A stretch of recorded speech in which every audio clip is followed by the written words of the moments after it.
Voilà, j'effectue différents relevés de température, donc entre soufflage et reprise, en contrôlant la température d'évaporation de ma centrale. L'installation en elle-même est faite, on la met au point de manière à ce qu'il puisse charger en surgelé lundi. Donc on va aller à hauteur de mon chemin de câble pour attacher quelques câbles qui ont été passés très rapidement. Donc voilà la première partie qu'on a commencé du magasin, donc les 3 linéaires surgelés, qui eux vont être définitifs. Donc pour l'instant on est en pleine période de mise au point de manière à ce qu'ils puissent implanter lundi, pour que nous, mardi, nous puissions démonter les anciens surgelés de manière à pouvoir installer des vitrines positives. Donc mes câbles sont bien attachés, ils ne risquent pas de descendre, tout est bien fixé. J'ai démarré au tout départ en électronique, et en électronique, je me suis rendu compte que ça m'intéressait plus ou moins.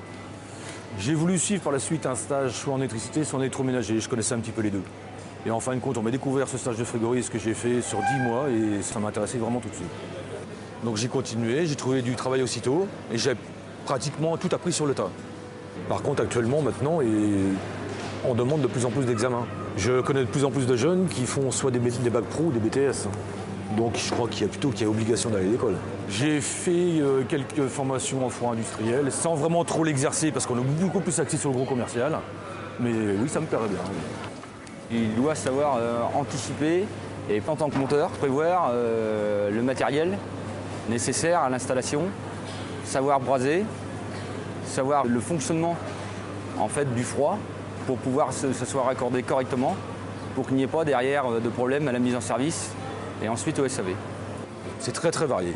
Ça peut être de la grande surface, ça peut être de l'abattoir, ça peut être de la climatisation, installation glacée, installation ammoniaque, ça peut être de l'électricité, ça peut être de la tuyauterie, ça peut être du PVC, ça peut être de la mise au point. C'est ce qui m'intéressait. La plupart du temps, c'est des personnes que nous avons en formation, jeunes, ou alors des personnes qui sortent directement de l'école.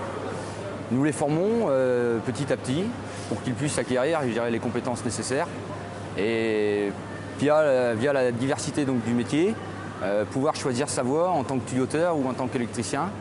Et en finalité, s'il y a de bonnes marges de progression, il peut terminer metteur au point pour faire les mises en service. Je suis parti simple monteur et je suis arrivé chef d'équipe.